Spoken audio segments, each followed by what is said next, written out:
നമസ്തേ. ഓം ശ്രീ മാത്രേ നമ. ശ്രീദേവി അസ്ട്രോളജിക്കൽ ചാനലിലേക്ക് ഏവർക്കും സ്വാഗതം.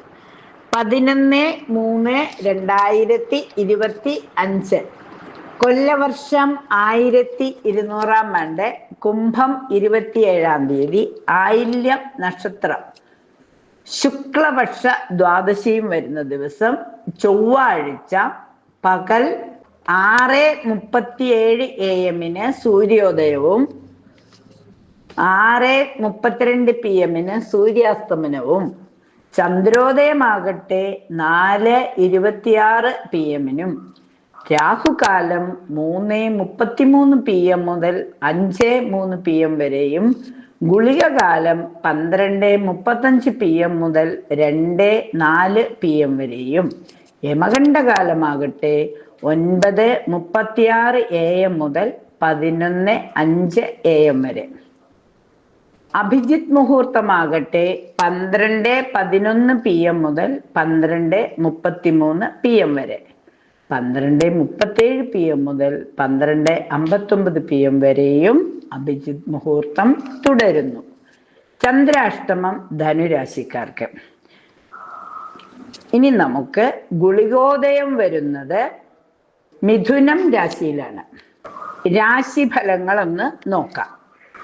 സൂര്യൻ കുംഭത്തിലും ചന്ദ്രൻ കർക്കിടകത്തിലും ചൊവ്വ മിഥുനത്തിലും ബുധൻ മീനത്തിലും ഗുരു ഇടവത്തിലും ശുക്രൻ മീനത്തിലും ശനി അതായത് മന്ദൻ കുംഭത്തിലും സർപ്പി മീനത്തിലും കേതു കന്നിയിലും ആയി യാത്ര തുടരുന്നു. ഗ്രഹങ്ങൾ അവരുടെ യാത്ര തുടരുന്നു. ഈ രാശിചക്രപ്രകാരം 27 നക്ഷത്രക്കാർക്കും ഈ 11-ാം തീയതി ചൊവ്വാഴ്ച ആയില്യം നക്ഷത്രം വരുന്ന ദിവസം എന്തെല്ലാം ഗുണഫലങ്ങളാണ് ഉണ്ടാകുന്നത്? 27 നക്ഷത്രക്കാരുടെയും പൊതുവായുള്ള ഗുണഫലങ്ങളാണ് പറയുന്നത്. ഈ രാശിഫലം പറയുമ്പോൾ സഞ്ചിത കർമ്മവും ആർജിത കർമ്മവും എല്ലാം മാതാവിൻ്റെയും പിതാവിൻ്റെയും ഈ കുട്ടിയുടെയും കർമ്മഫലങ്ങളെ അടിസ്ഥാനപ്പെടുത്തി രാശിചക്രം നോക്കി, അതായത് ഗ്രഹനില നോക്കി പറയുന്നത്രയും പൂർണ്ണമായി ശരിയായിരിക്കില്ല ദിവസഫലം പറയുന്നത്. ദിവസഫലം ഒരു പൊതുവായ ഫലമാണ്. അത് ഏത് രാശിയിലുള്ളവർക്കാണെങ്കിലും ഏത് പ്രായത്തിലുള്ളവർക്കായാലും പൊതുവായി വരുന്ന ഫലങ്ങളെക്കുറിച്ചാണ് ഇവിടെ വിശകലനം ചെയ്യുന്നത്. ആ പൊതുഫലങ്ങൾ എന്തൊക്കെയാണെന്ന് നമുക്കൊന്ന് നോക്കാം. ആയില്യം നക്ഷത്രമായതുകൊണ്ട് നാഗദേവതകൾക്ക് പ്രത്യേകം വഴിപാട് കഴിക്കുന്നത് വളരെ ഗുണഫലങ്ങൾ ചെയ്യും.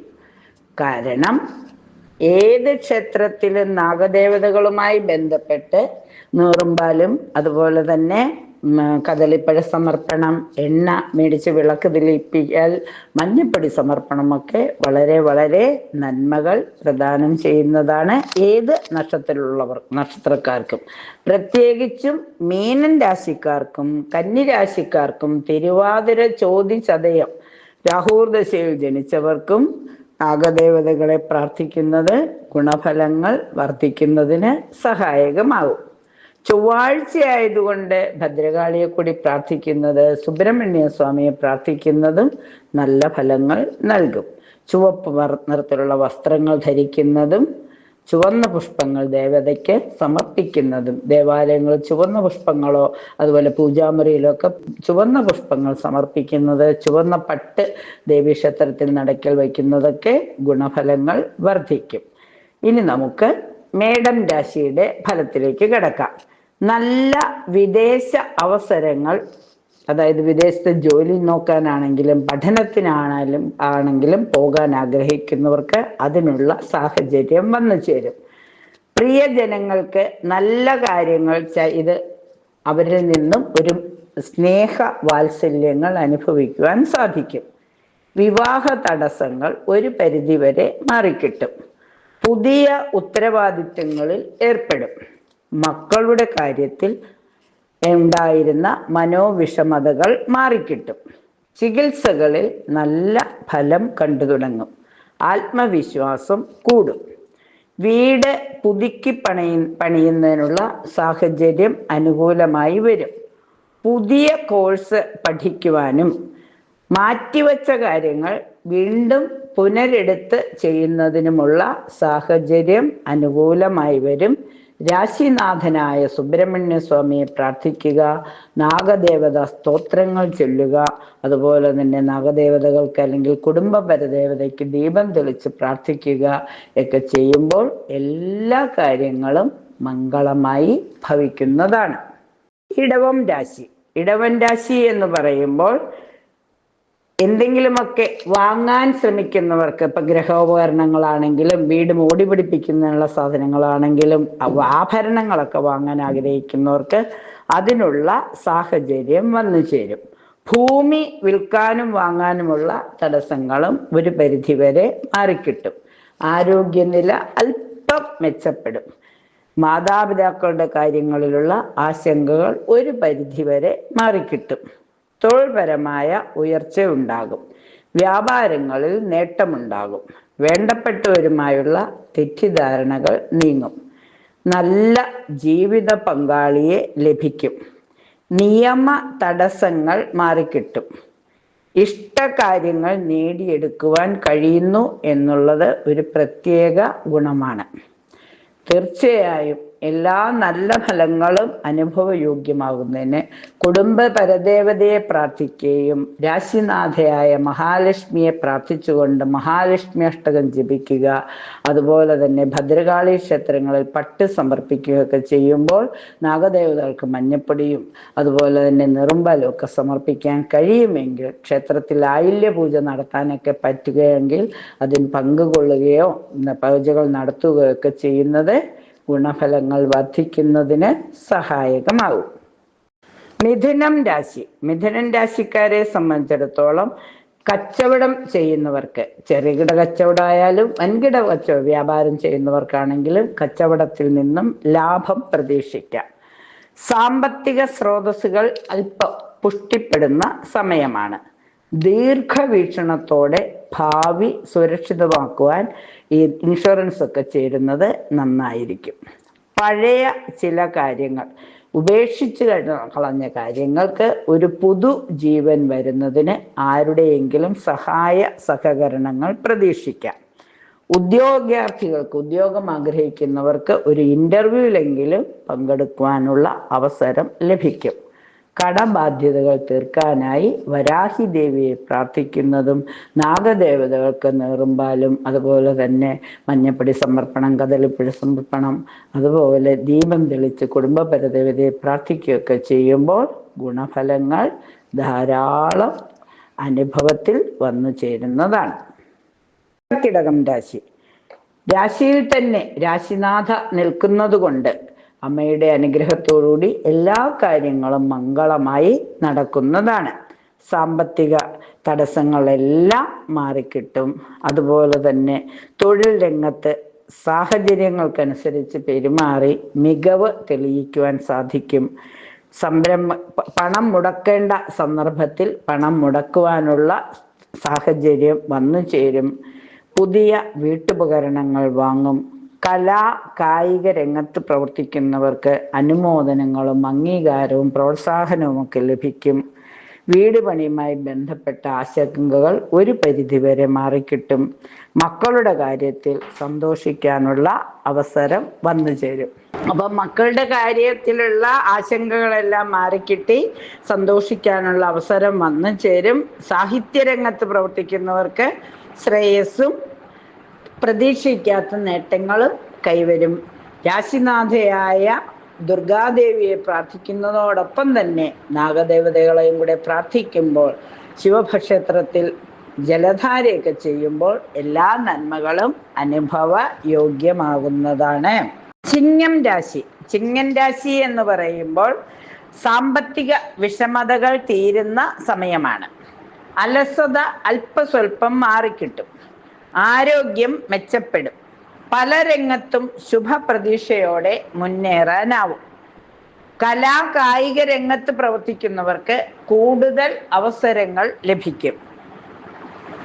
രാഷ്ട്രീയ രംഗത്ത് പ്രവർത്തിക്കുന്നവർക്കും അവരുടെ സാന്നിധ്യം തെളിയിക്കുന്നതിനുള്ള, അവരുടെ മികവ് മറ്റുള്ളവരെ ബോധ്യപ്പെടുത്തുന്നതിനുള്ള അവസരം വന്നു ചേരും. മാതാപിതാക്കളുടെ സ്വത്ത് ഭാഗം വച്ച് കിട്ടും. പെട്ടെന്ന് യാത്രകൾ വേണ്ടിവരും. പല രംഗത്തും ഉയർച്ച ഉണ്ടാകും. ശുഭപ്രതീക്ഷയോടെ മുന്നേറാൻ കഴിയും എന്നുള്ളതാണ്.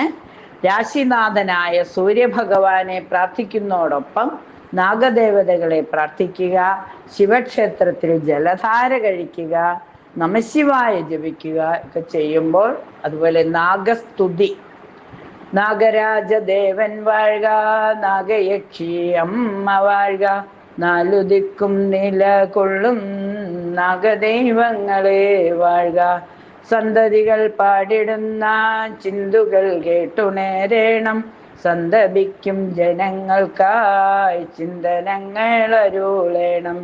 ചിത്രകൂടത്തറവാട്ടിൽ ചിത്രഭണത്തോടെ ആടും ഇഷ്ടനാഗദൈവങ്ങളെ സദ്ഗതി വരുത്തിടേണേ. അതുപോലെ നവനാഗസ്തോത്രം.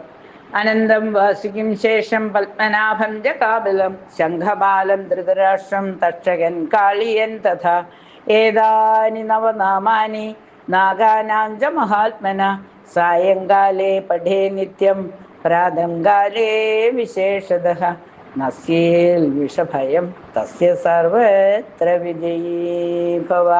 അങ്ങനെ നാഗസ്തുതികൾ ജപിക്കുക.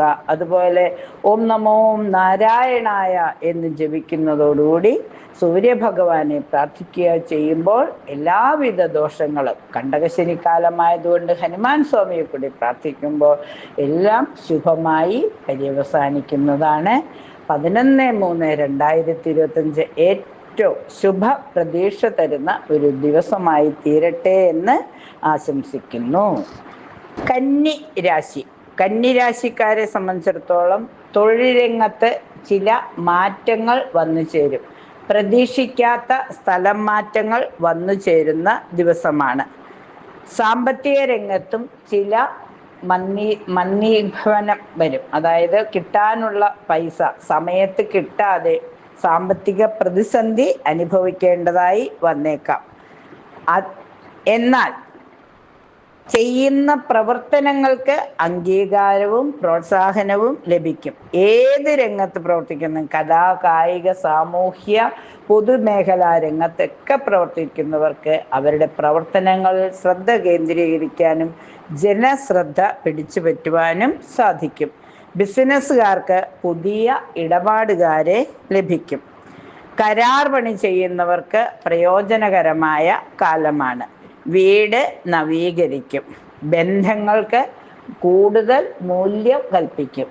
ചൊവ്വാഴ്ച ആയതുകൊണ്ട് ഭദ്രകാളിയെ പ്രാർത്ഥിക്കുക, ഭദ്രകാളി 10 ജപിക്കുക, ഭദ്രകാളി സ്തവം ജപിക്കുക.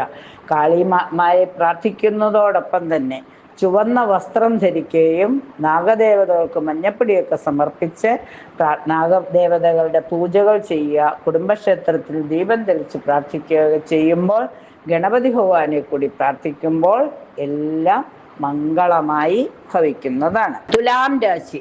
പ്രതീക്ഷിച്ച സർക്കാർ സഹായങ്ങൾ ലഭിക്കും. സ്നേഹബന്ധങ്ങൾ കുറച്ചുകൂടെ വിപുലീകരിക്കും. ആരോഗ്യം വീണ്ടെടുക്കും.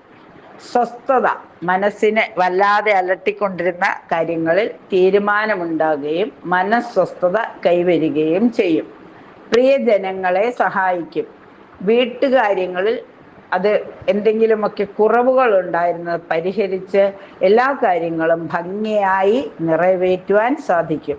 മാതാപിതാക്കളുടെ കാര്യങ്ങളിൽ കൂടുതൽ ശ്രദ്ധ പലിക്കും. സാമ്പത്തിക ഉയർച്ചയും അനുഭവപ്പെടും. പൊതുവെ നാഗദേവതകളെ പ്രാർത്ഥിക്കുകയും ചൊവ്വാഴ്ച ആയതുകൊണ്ട് ഭദ്രകാളി സ്തവം ജപിക്കുക, അതുപോലെ ഭദ്രകാളി 10 ജപിക്കുന്നതും, കാളീക്ഷേത്രങ്ങളിൽ ചുവന്ന പട്ട് അതുപോലെ തന്നെ ഗുരുതിക്കൂട്ടൊക്കെ സമർപ്പിക്കുന്നത്, ചോറ്റാനിക്കരയിൽ ഉത്സവം നടക്കുന്നുണ്ട്, ചോറ്റാനിക്കര അമ്മയെയും അതുപോലെ തന്നെ കൊടുങ്ങല്ലൂരൊക്കെ ക്ഷേത്ര ദർശനം നടത്തുന്നത് വളരെ ഗുണഫലങ്ങൾ നൽകും. വൃശ്ചിക രാശി. വൃശ്ചിക രാശി എന്ന് പറയുമ്പോൾ അവനവൻ്റെ പഠിപ്പുമായി ബന്ധപ്പെട്ട പ്രവർത്തനങ്ങളിൽ ജോലി ചെയ്യുന്നതിനുള്ള സാധ്യതകൾ വന്നു ചേരും. ശത്രുക്കളെ മിത്രങ്ങളായി മാറ്റാനുള്ള ഒരു പ്രത്യേക കഴിവ് വന്നു ചേരും. എഴുത്ത്, വായന എന്നിവയിൽ കൂടുതൽ ശ്രദ്ധ കേന്ദ്രീകരിക്കും. പരീക്ഷകളിൽ വിജയസാധ്യത പ്രതീക്ഷിക്കാം.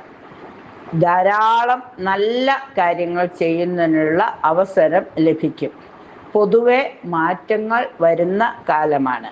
വലിയ വ്യവസായ പദ്ധതികൾ രൂപകൽപ്പന ചെയ്യും. എടുത്തുചാട്ടവും സാഹസികതയും നിയന്ത്രിക്കും. പുതിയ സുഹൃത്ത് ബന്ധങ്ങൾ ഉണ്ടാകും. നഷ്ടപ്പെട്ട കാര്യങ്ങൾ വീണ്ടും പുനരെടുത്ത് ചെയ്യുന്നതിനുള്ള അവസരം വന്നു ചേരും.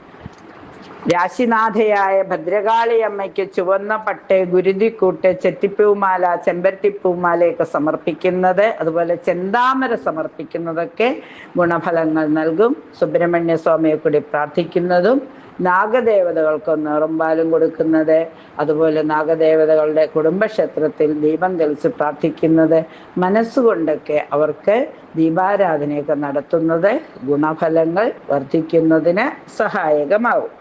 ധനുരാശി. ധനുരാശി എന്ന് പറയുമ്പോൾ പുതിയ തൊഴിൽ മേഖലകൾ കണ്ടെത്തും. വ്യവസായ പദ്ധതികൾ, പുതിയ പുതിയ കോൺട്രാക്റ്റുകൾ സൈൻ ചെയ്യും. പരീക്ഷകളിൽ അല്പം ബുദ്ധിമുട്ടുകൾ സഹിക്കേണ്ടി വന്നാലും അവസാനം വിജയ പ്രതീക്ഷയോടുകൂടി തന്നെ പരീക്ഷ പൂർത്തിയാക്കുന്നതിന് സാധിക്കും. വിവാഹ കാര്യങ്ങളിൽ അനുകൂലമായ തീരുമാനം ഉണ്ടാകും. പുതിയ തൊഴിൽ മേഖല കണ്ടെത്തും. ആഘോഷങ്ങൾ, വീട്ടിൽ മംഗളകർമ്മങ്ങളൊക്കെ സംഘടിപ്പിക്കുന്നതിന് അതിനുള്ള പദ്ധതികൾ തയ്യാറാക്കും. അകൽച്ചയിലുള്ളവരെ ഏകോപിപ്പിക്കുന്നതിനുള്ള സാഹചര്യം വന്നു ചേരും. പൊതുവെ എല്ലാ കാര്യങ്ങളിലും വിജയം വരുന്ന സമയമാണ്. ഭഗവതിയുടെ അനുഗ്രഹം ഉണ്ടാകുന്നതിനായി ഗുരുതിക്കൂട്ട് സമർപ്പിക്കുക, രക്തപുഷ്പാഞ്ജലി, കടുംബായ സേവയൊക്കെ കഴിക്കുന്നത്, അതുപോലെ തന്നെ ദേവീക്ഷേത്രങ്ങളിൽ ദർശനം നടത്തുന്നതും ആയില്യപൂജയിൽ പങ്കെടുക്കുന്നതും നാഗദേവതകളെ സ്തുതിച്ച് പ്രാർത്ഥനകൾ ചെയ്യുന്നതുമൊക്കെ ഗുണഫലങ്ങൾ നൽകുന്നതാണ്. മകരം രാശി. മകരം രാശി എന്ന് പറയുമ്പോൾ പരിശ്രമത്തിലൂടെ പല നേട്ടങ്ങളും കൈവരും. തൊഴിൽപരമായ ബുദ്ധിമുട്ടുകൾ പരിഹരിക്കും. സംഭവ ബഹുലമായ പരിപാടികളിൽ ഏർപ്പെടും. നഷ്ടങ്ങൾ നികത്തുവാനുള്ള ശ്രമം നടത്തും. ചർച്ച, മധ്യസ്ഥത എന്നിവയിൽ വിജയിക്കും. ജോലിയിൽ അംഗീകാരവും പ്രോത്സാഹനവും ലഭിക്കും. ഭാവിയിൽ ശ്രേയസ് ഉണ്ടാകാനുള്ള കാര്യങ്ങൾ ചെയ്യും. വീട്ടിൽ മംഗളകാര്യങ്ങൾ നടക്കും. സാമ്പത്തിക ഇടപാടുകൾ വർദ്ധിക്കും. ഭാഗ്യം പല രീതിയിലും തുണയ്ക്കും. രാശിനാഥനായ ആഞ്ജനേയ സ്വാമിയെ, വിഷ്ണുമായ സ്വാമിയെ, ചത്തൻ സ്വാമിയൊക്കെ പ്രാർത്ഥിക്കുന്നതോടൊപ്പം ഗുണഫലങ്ങൾ വർദ്ധിക്കുന്നതാണ്. നാഗദേവതകൾക്ക് ദീപം തെളിച്ച് പ്രാർത്ഥിക്കുന്നതും മഞ്ഞപ്പൊടി സമർപ്പിക്കുന്നതും ആയില്യപൂജ നടത്തുന്നതും കൂടുതൽ കൂടുതൽ ഗുണഫലങ്ങൾ നൽകുന്നതാണ്. കുംഭം രാശി. സാമ്പത്തിക ഇടപാടുകളിൽ അല്പം പ്രശ്നങ്ങൾ വന്നു ചേരുവാനുള്ള സാധ്യതയുണ്ട്. വളരെ ശ്രദ്ധിച്ച് ഓരോ കാര്യവും കൃത്യമായി എഴുതി കണക്കുകൂട്ടി ചെയ്യുന്നത് നന്നായിരിക്കും. ഭാഗ്യം പല രീതിയിലും തുണയ്ക്കുമെങ്കിലും ചിലപ്പോൾ അപ്രതീക്ഷിത ധനനഷ്ടത്തിനുള്ള വഴിയും വരുന്നുണ്ട്. കേസൊക്കെ വരാതിരിക്കാൻ പ്രത്യേകം ശ്രദ്ധിക്കണം. സർക്കാരിന്റെ സഹായം ലഭിക്കുന്നതോടൊപ്പം സർക്കാരിൽ നിന്നും വിശദീകരണം ചോദിച്ചുകൊണ്ടുള്ള മെമ്മോറാണ്ടം ലഭിക്കുന്നതിനും യോഗം കാണുന്നു. കേസുകൾ അനുകൂലമായി തീരുമെങ്കിലും അല്പം ആശങ്കയോടെ കാത്തിരിക്കേണ്ടതായി വരും. ജോലി മാറ്റം നന്നാവും. മാതൃകാപരമായ കാര്യങ്ങൾ ചെയ്യും. ശുഭപ്രതീക്ഷകൾ ഗുണം ചെയ്യും. ഇഷ്ടവിഷയങ്ങൾ പഠിക്കും. എന്നിരുന്നാലും ജന്മശനി കാലമായതുകൊണ്ട് ശനീശ്വരനെയും ആഞ്ജനേയ സ്വാമിയെയും ധർമ്മശാസ്താവിനെയും അതുപോലെ തന്നെ വിഷ്ണുമായ സ്വാമിയൊക്കെ പ്രാർത്ഥിക്കുന്നത് കൂടുതൽ കരുത്ത് നേടുന്നതിനുള്ള ശക്തി നൽകും. ഏത് പ്രതിസന്ധിയെയും അതിജീവിക്കാനുള്ള ഒരു ഊർജം കണ്ടെത്തേണ്ടതാണ്. അതുപോലെ തന്നെ നാഗദേവതകളെ കൂടി പ്രാർത്ഥിക്കുമ്പോൾ എല്ലാം മംഗളമായി ഭവിക്കുന്നതാണ്. മീനം രാശി. അന്യരിൽ നിന്ന് സഹായം പ്രതീക്ഷിക്കാം. അത് അടുത്തുള്ളവരായിക്കോട്ടെ അല്ലെങ്കിൽ അകന്ന ബന്ധത്തിലുള്ളവരായിക്കോട്ടെ. ഈ നേരിട്ട് വന്ന് സഹായ സഹകരണങ്ങൾ നൽകുമ്പോൾ അത്ഭുതപ്പെടേണ്ട ആവശ്യം ഇല്ല. നമ്മൾ മുൻപ് ഇതുപോലെ മറ്റുള്ളവരെയും സഹായിച്ചിട്ടുണ്ടാവാം. സന്തോഷ അനുഭവങ്ങൾ വർദ്ധിക്കും. വ്യാപാരികൾക്ക് സാമ്പത്തിക നേട്ടം ഉണ്ടാകും. വേണ്ടപ്പെട്ടവരുടെ നിർദ്ദേശങ്ങൾ ഗുണം ചെയ്യും. എല്ലാ രംഗത്തും ഉത്സാഹവും ഒരു ഉണർവുമൊക്കെ വന്നു ചേരുന്ന സമയമാണ്. എന്നാൽ നാഗദേവതകൾ ശിരസിൽ നിൽക്കുന്നതുകൊണ്ട് പ്രത്യേക പ്രാർത്ഥനകൾ ആവശ്യമാണ്. ആയില്യം നാളിൽ നാഗദേവതകളെ സ്തുതിച്ച് പ്രാർത്ഥിക്കുന്നത്, മഞ്ഞപ്പൊടി സമർപ്പിക്കുന്നത്, അതുപോലെ തന്നെ കുടുംബ പരദേവതയെ പ്രാർത്ഥിക്കുന്നതൊക്കെ നാഗദോഷങ്ങൾ മാറുന്നതിന് ഒരു പരിധിവരെ സഹായകമാകും. വീട്ടിൽ ആഘോഷങ്ങൾ സംഘടിപ്പിക്കുന്നത്, കൂട്ടപ്രാർത്ഥന നടത്തുന്നത്, പരദേവതയ്ക്ക് ദീപം തെളിച്ച് പ്രാർത്ഥിക്കുന്നതൊക്കെ വന്നു ചേരാനിരിക്കുന്ന എല്ലാവിധ കഷ്ടങ്ങളും മാറുന്നതിന് സഹായകമാകും. 27 നക്ഷത്രക്കാർക്കും, അതായത് 12 രാശിക്കാർക്കും ഈ ആയില്യം നാളിൽ എല്ലാവിധ സൗഭാഗ്യങ്ങളും ഭഗവതി തരട്ടെ. നാഗദേവതകളുടെ അനുഗ്രഹത്തോടുകൂടി ലോട്ടറി ഭാഗ്യം വരെ കിട്ടട്ടെ. സന്താന സൗഭാഗ്യങ്ങൾ ഉണ്ടാവട്ടെ. ചോറ്റാനിക്കരമ്മയുടെ അനുഗ്രഹം എല്ലാവർക്കും ഉണ്ടാവട്ടെ എന്ന് ആശംസിച്ചുകൊണ്ട് നിർത്തുന്നു. നന്ദി, നമസ്കാരം.